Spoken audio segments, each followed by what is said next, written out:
It's still the big story on Quest Television. I am Marvelous Akmi, and this morning on the big story, we've been talking about flood preparedness, Delta Sema 2025 flooding preparedness. And joining me on the show today is Daniel OKPOR. He is the Director Admin and Finance, Sema. Good morning to you, and thank you for joining me today on the big story. Good morning. All right.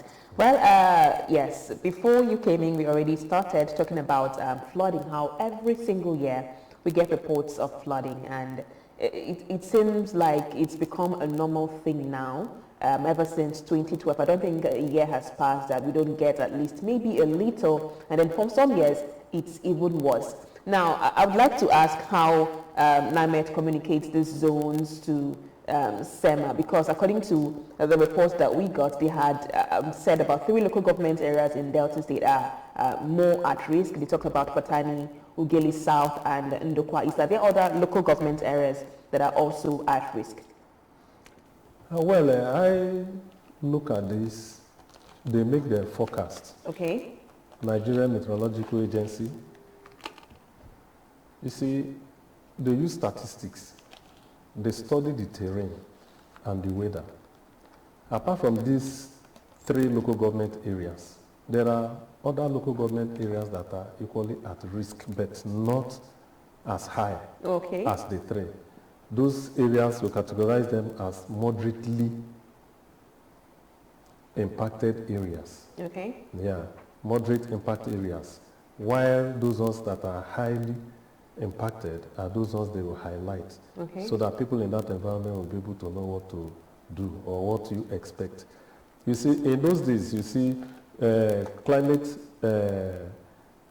issues are national issues. It affects farmers, it affects business and all. So they make forecasts and tell people this is how this area will look like at so time. Just like you mentioned before, that the issue of flooding is becoming something every year since 2012. Yes, it should be like that, because we are not having climate change. And once you have climate change, there are offshoots. One, you may have either little rain or high rainfall. Okay. And if you have little rainfall, we are gradually snowballing into droughts. And that will affect farming. And every person here in Nigeria, or say, let me say Africa, they depend on farm produce. Of course, yes. Yeah, that's what they depend on. And if we don't have enough rain, certainly we'll have food shortage.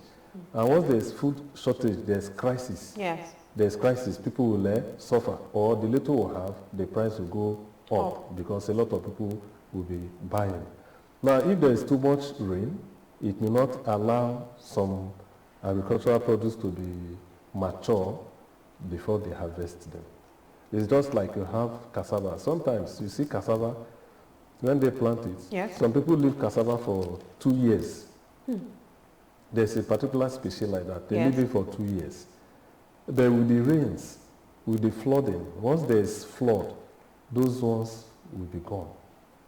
That is how it is these days. And if you look at the terrain, the coastal states, the terrain is not favored. Nigeria is, let me say, like Delta State, Bayelsa State, is just an estuary. It's a low-lying plain where all the water from the upper side empties. Yes, and if it empties there, it means the people will continue to be troubled by the flooding, because it's an increase in the normal flow of water in the troughs. All right. Well, that makes sense. And now you just talked about some areas in Delta State that there are difficult terrains. Now, I'd like to ask, what channel or what means do you use to communicate to them about the flooding risks and the impending disasters? Seeing that, well, they are in such difficult terrains, do you go to the communities? Do you reach out to them via the media? What channel? We go to such communities. Wow, okay. It's just like Onuabo. Vehicles don't ply that road. They don't have a road. It's only through water. We go to those places. Now, because of this information from NIMET and NISA, we started advocacy. This is what we have been doing for the past 2 months. We've gone to Traditional Rulers Council. We got there, my director spoke to them. And these are the people in the interior. These are the people that inhabit those terrain that is flood risk areas. Okay. So they go back home, talk to the council of chiefs, call the community leaders from each of the quarters, towns and villages, speak to them. Then they use town criers, okay, to tell the people this is what is going on. In fact, recently we had visits to the 3 senatorial districts.